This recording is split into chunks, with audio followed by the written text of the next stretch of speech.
Hello friends, welcome to my channel. അപ്പോൾ ഇന്ന് ഞാൻ വന്നേക്കണത് നമ്മുടെ നാടൻ മീൻ പീര വറ്റിച്ചതുമായിട്ടാണ്. ഇത് ഞാൻ മത്തി വെച്ചിട്ടാണ് ചെയ്യണത്. ഇതേ റെസിപ്പി തന്നെ നമുക്ക് കൊഴുവയുണ്ടല്ലോ, അതായത് നെത്തോലി, അത് വെച്ചും ചെയ്യാം. അപ്പോൾ നമുക്ക് സമയം കളയാതെ ഇതെങ്ങനെ ഉണ്ടാക്കുന്നതെന്ന് നോക്കിയാലോ. അപ്പോൾ നമുക്ക് നമ്മുടെ മീൻ പീര ഉണ്ടാക്കാൻ തുടങ്ങാം. അതിന് വേണ്ടി സാധനങ്ങൾ എന്തൊക്കെയാണെന്ന് നോക്കിയാലോ. ഞാനിവിടെ ഒരു 1/2 കിലോ മത്തിയാണ് എടുത്തേക്കണത്. മീൻ പീര വെക്കാൻ എപ്പോഴും നല്ലത് ചെറിയ മത്തിയാണ് കേട്ടോ. ചെറിയ മത്തിയിൽ പീര വയ്ക്കണ ടേസ്റ്റ് നമ്മൾ വലിയ സൈസുള്ള മത്തിയിൽ പീര വറ്റിച്ചാൽ കിട്ടൂല. അപ്പോൾ ചെറിയ മത്തി തന്നെ വാങ്ങുവാൻ ശ്രദ്ധിക്കുക. ഇത് ഞാനൊരു 1/2 കിലോ മത്തിയാണ് എടുത്തേക്കണത്. മീൻ നന്നായിട്ട് വെട്ടി കഴുകിയതിന് ശേഷം കുറച്ച് വിനാഗിരി ഉപ്പൊക്കെ ഇട്ട് കഴുകി വെച്ചേക്കണതാണ്. അപ്പോൾ അതിൻ്റെ ഉളുമ്പ് സ്മെല്ലുണ്ടല്ലോ, അതൊന്ന് കുറഞ്ഞു കിട്ടും. പിന്നെ നമുക്ക് ആവശ്യമായിട്ടുള്ളത് കുറച്ച് തേങ്ങയാണ്. വലിയ തേങ്ങയുടെ 1/2 മുറിയും പിന്നെ ഒരു 1/4 മുറിയും കൂടെ എടുത്തിട്ടുള്ളതാണ്. ഒരു കപ്പ് അളവിനാണെങ്കിൽ ഒരു 2-3 കപ്പ് ഉണ്ടാവും കേട്ടോ. പിന്നെ വേണ്ടത് ഒരു 8-10 ചെറിയ ഉള്ളി, ഒരു 4 വെളുത്തുള്ളി, പിന്നെ ഇത്രയും വലിപ്പത്തിലുള്ള ഒരു ഇഞ്ചി, കുറച്ച് കറിവേപ്പില, പിന്നെ ഒരു 7 പച്ചമുളക്. ഇപ്പോൾ മുളക് നിങ്ങളുടെ എരിവിനനുസരിച്ച് എടുത്തോണേ.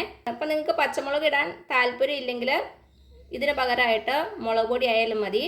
പക്ഷെ കുറച്ചുകൂടി ഒന്ന് ടേസ്റ്റായിട്ട് തോന്നുന്നത് ഈ പച്ചമുളകാണ്. പിന്നെ വേണ്ടത് ഒരു 1/2 ടീസ്പൂൺ മഞ്ഞൾപ്പൊടി, പിന്നെ വേണ്ടത് ഒരു 1/2 ടീസ്പൂൺ ഉലുവാപ്പൊടി. പിന്നെ ഞാനിവിടെ കുറച്ച് കുടംപുളി വെള്ളത്തിലിട്ട് വെച്ചിട്ടുണ്ട്. ഒരു 4 പീസാണ് എടുത്തേക്കണത്. നല്ല പുളിയുള്ളതാണെങ്കിൽ ഒരു 2-3 ഇട്ടാൽ മതി. ഇത് ഞാനൊരു അരമണിക്കൂർ മുമ്പ് വെള്ളത്തിൽ കുതിർക്കാൻ വെച്ചേക്കണതാണ്. ഇപ്പം നന്നായിട്ട് കുതിർന്ന് വന്നിട്ടുണ്ട്. ഇത് നമുക്ക് പുളിയിടാതെ മാങ്ങ ഇട്ട് വെച്ചാൽ നല്ല ടേസ്റ്റ് ആയിരിക്കും കേട്ടോ. ഫസ്റ്റ് നമുക്കൊരു അരപ്പ് തയ്യാറാക്കി എടുക്കണം. ഇപ്പോൾ ഒരു മിക്സി ബൗൾ എടുക്കുക. അതിലേക്ക് നമ്മുടെ പച്ചമുളക് ഇട്ട് കൊടുക്കാം. പച്ചമുളക് ഒന്ന് പൊട്ടിച്ചിട്ട് കൊടുക്കാം. ഇനി ഇതിലേക്ക് നമ്മുടെ ഇഞ്ചി ഒന്ന് ചെറുതായിട്ട് കട്ട് ചെയ്തിട്ട് കൊടുക്കാം. ഇനി ഇതിലേക്ക് വെളുത്തുള്ളി ഇട്ട് കൊടുക്കാം. നമ്മുടെ ചെറിയ ഉള്ളി ഒന്ന് ചെറുതായിട്ട് കട്ട് ചെയ്ത് കൊടുക്കാം. ചില സ്ഥലങ്ങളിൽ നമ്മുടെ മീൻ പീര ഈ തേങ്ങയൊന്നും അരച്ചെടുക്കാതെ ഡയറക്റ്റായിട്ട് മീനിലേക്ക് ഇട്ടിട്ട് എടുക്കുന്നവരുണ്ട്. അപ്പോൾ ഇതൊക്കെ ചെറുതായിട്ട് കട്ട് ചെയ്ത് കൊടുക്കും. അപ്പോൾ ഞാനിവിടെ അരച്ചെടുക്കും. ഇനി ഇതിലേക്ക് നമുക്ക് തേങ്ങ ചേർത്ത് കൊടുക്കാം. ഫസ്റ്റ് ഇതൊന്ന് ചതച്ചെടുക്കാം. കുറച്ച് തേങ്ങ കൂടെ ബാക്കിയുണ്ട്. അത് നമുക്ക് ഇത് ഒന്ന് ചതച്ചെടുത്തിട്ട് വന്നിട്ട് അത് ചതച്ചെടുക്കും. നമ്മുടെ മഞ്ഞൾപ്പൊടി കൂടെ ഇട്ട് കൊടുക്കാം. 1/2 ടീസ്പൂൺ ഉലുവാപ്പൊടി. ഇനി നമ്മുടെ അരപ്പിന് ആവശ്യമായുള്ള ഉപ്പും കൂടെ ചേർത്ത് കൊടുക്കുക. ഇപ്പോൾ അരപ്പിന് മാത്രമുള്ള ഉപ്പാണ് ഞാൻ ചേർത്തേക്കുന്നത്. മീൻ നമുക്ക് പിന്നെ ചേർത്ത് കൊടുക്കാം. ഇനി ഇതൊന്ന് ചതച്ചെടുത്തുകൊണ്ട് വരണം. നമ്മൾ തോരനൊക്കെ ഒന്ന് ചതച്ചെടുക്കൂലേ, ഒത്തിരി അങ്ങ് അരഞ്ഞു പോകരുത്. അപ്പോൾ ഞാനിത് ചതച്ചെടുത്തിട്ട് വരാവേ. ഇതാ ഈ ഒരു പരുവത്തിലാണ് നമുക്ക് ചതച്ച് കിട്ടേണ്ടത്. അപ്പോൾ അതാ ഞാനൊരു ചട്ടി എടുത്തിട്ടുണ്ട്. നമുക്ക് മീനൊക്കെ ചട്ടിയിൽ തന്നെ വയ്ക്കുന്നതാണ് ഏറ്റവും നല്ലത്.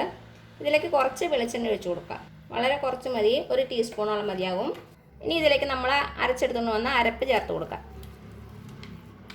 ഇനി ബാക്കി തേങ്ങയും കൂടെ ഇതുപോലെ തന്നെ ചതച്ചെടുത്തുകൊണ്ട് വരിക. നമ്മുടെ ബാലൻസ് തേങ്ങ ഞാൻ ചതച്ചെടുത്തിട്ടുണ്ട്. ഇതും കൂടി ചട്ടിയിലേക്ക് ഇട്ട് കൊടുക്കാം. ഒന്ന് മിക്സ് ചെയ്ത് കൊടുക്കുക. അപ്പോൾ എല്ലാം കൂടി നന്നായിട്ട് മിക്സ് ആയിട്ടുണ്ട്. ഇനി ഇതിൻ്റെ ഉപ്പൊന്ന് ജസ്റ്റ് ചെക്ക് ചെയ്ത് നോക്കുക. ഉപ്പ് കുറവാണ്, നമുക്ക് കുറച്ച് ഉപ്പ് കൂടെ ചേർത്ത് കൊടുക്കാം. ഇനി ഇതിലേക്ക് നമുക്ക് കുറച്ച് കറിവേപ്പില ചേർത്ത് കൊടുക്കാം. അതേപോലെ തന്നെ നമ്മുടെ കുടംപുളി. എൻ്റെ പുളിക്ക് പുളി കുറച്ച് കുറവ്, അത് കാരണമാണ് ഞാൻ 4 എടുത്തേക്കണത്. ഇനി ഇതിലേക്ക് നമുക്ക് നമ്മുടെ മത്തി ഇട്ട് കൊടുക്കാം. ഇപ്പം നമ്മുടെ മത്തി ഇട്ട് കൊടുത്തിട്ടുണ്ട്. ഇനി ഇത് കൈകൊണ്ട് തന്നെ ഒന്ന് മിക്സ് ചെയ്ത് കൊടുക്കുക. അരപ്പും മത്തി എല്ലാം കൂടെ നന്നായിട്ടൊന്ന് യോജിച്ച് വരണം. ഇനി ഇതിലേക്ക് നമുക്ക് ആവശ്യത്തിന് കുറച്ച് വെള്ളം മാത്രം ഒഴിച്ച് കൊടുക്കാം. പീരയല്ലേ വെക്കണത്, അത് കാരണം വെള്ളമൊന്നും ഒത്തിരി ആവശ്യമില്ല. നമ്മുടെ മീൻ വേകാൻ മാത്രമുള്ള വെള്ളം ഒഴിച്ചു കൊടുക്കുക. ഒരു 1/2 കപ്പ് വെള്ളം മതിയാവും. ഇതിൻ്റെ മുകളിലിട്ട് നമുക്ക് കുറച്ച് കറിവേപ്പിലയും കൂടെ ഇട്ട് കൊടുക്കാം. ഇനി ഇത് നമുക്ക് അടുപ്പത്ത് വയ്ക്കാം. അപ്പോൾ എന്താ, നമ്മുടെ മീൻ ഞാൻ അടുപ്പത്ത് വെച്ചിട്ടുണ്ട്. ഇപ്പോൾ ഒരു മീഡിയം ഫ്ലെയിമിൽ മാത്രം വയ്ക്കുക. നമുക്കൊന്ന് അടച്ചു കൊടുക്കാം. ഇത് 2-3 മിനിറ്റ് കഴിയുമ്പോൾ നമുക്കൊന്ന് തുറന്ന് നോക്കാം. ഇപ്പോൾ ഒരു 3 മിനിറ്റ് ആയിട്ടുണ്ട്. നമുക്കൊന്ന് തുറന്ന് നോക്കാം. നമ്മുടെ മീനൊക്കെ നന്നായിട്ടൊന്ന് തിളച്ച് വന്നിട്ടുണ്ട്.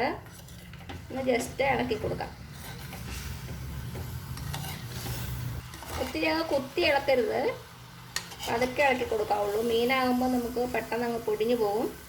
ഇനി നമുക്ക് തീ ലോ ഫ്ലെയിമിൽ വയ്ക്കുക. തീ ലോ ഫ്ലെയിമിൽ വെച്ചിട്ട് ഒരു 10 മിനിറ്റോളം നമുക്ക് വേവിക്കണം. ഇടയ്ക്കിടയ്ക്കൊന്ന് ഇളക്കി കൊടുക്കുക. വെള്ളമൊക്കെ വറ്റി അടി പിടിക്കുന്നുണ്ടോ എന്ന് നോക്കണം. ഇപ്പം എന്താ, ഒരു 8-10 മിനിറ്റ് ആയിട്ടുണ്ട്. നമുക്കൊന്നുകൂടി ഒന്ന് തുറന്ന് നോക്കാം. ഇനി നമുക്ക് നമ്മുടെ മീൻ ഒന്ന് തുറന്ന് വെച്ചിട്ട് ഒരു 5 മിനിറ്റ് കൂടി ഒന്ന് വെയിറ്റ് ചെയ്യാം. അപ്പോഴേക്കും നമ്മുടെ മീൻ നന്നായിട്ട് ഡ്രൈ ആയിട്ടുണ്ടാവും. ഇപ്പോൾ ഒരു 5 മിനിറ്റ് കൂടെ നമുക്ക് വെയിറ്റ് ചെയ്യാം കേട്ടോ. ഇടയ്ക്ക് ഒന്നുകൂടി ഒന്ന് ഇളക്കി കൊടുക്കുക. ഇപ്പം എന്താ ഒരു 5 മിനിറ്റ് ആയിട്ടുണ്ട്. നന്നായിട്ട് നമ്മുടെ അരപ്പൊക്കെ നല്ല ഡ്രൈ ആയിട്ട് വന്നിട്ടുണ്ട്. ഇനി അവസാനമായിട്ട് നമുക്ക് കുറച്ച് വെളിച്ചെണ്ണ ഒഴിച്ച് കൊടുക്കണം. 1-2 ടേബിൾ സ്പൂൺ ഒഴിച്ച് കൊടുക്കാം. ഇത് ഒഴിവാക്കരുത് കേട്ടോ, ഇതാണ് അതിൻ്റെ ടേസ്റ്റ്. വെളിച്ചെണ്ണയും കുറച്ച് കറിവേപ്പിലയും കൂടെ ഇട്ട് കൊടുക്കുക. അപ്പോൾ തന്നെ നമ്മുടെ മീൻ പീര അതിൻ്റെ റിയലായിട്ടുള്ള ടേസ്റ്റിൽ വരുള്ളൂ. ഇനി ഞാൻ തീ ഓഫ് ചെയ്യാണ്. അപ്പോൾ എന്താ ഇത്രയേ ഉള്ളൂ നമ്മുടെ ടേസ്റ്റി ആയിട്ടുള്ള മത്തി പീര വറ്റിച്ചത്. അപ്പോൾ വീട്ടിലുണ്ടാക്കി നോക്കിയിട്ട് അഭിപ്രായങ്ങൾ അറിയിക്കാൻ മറക്കരുത്. നമ്മുടെ മീൻ പീര ഇന്ന് വെച്ചിട്ട് നാളെ ഒന്നുകൂടി ചൂടാക്കി കഴിക്കുമ്പോഴാണ് കൂടുതൽ ടേസ്റ്റ് ആകുന്നത്. അപ്പോൾ എല്ലാവരും ട്രൈ ചെയ്ത് നോക്കുക. എന്നിട്ട് അഭിപ്രായങ്ങളൊന്നും അറിയിക്കാൻ മറക്കരുത്. അപ്പോൾ ഈ വീഡിയോ ഇഷ്ടമായാൽ ആ താഴെ കാണുന്ന ചുമന്ന സബ്സ്ക്രൈബ് ബട്ടണിൽ ഒന്ന് പ്രസ് ചെയ്ത് സപ്പോർട്ട് ചെയ്യണേ. അതേപോലെ തന്നെ ലൈക്ക് ചെയ്യാനും ഷെയർ ചെയ്യാനും മറക്കരുത്. അപ്പോൾ ഇനി പുതിയൊരു വീഡിയോ ആയിട്ട് വരുന്നവരേക്കും thank you so much. By.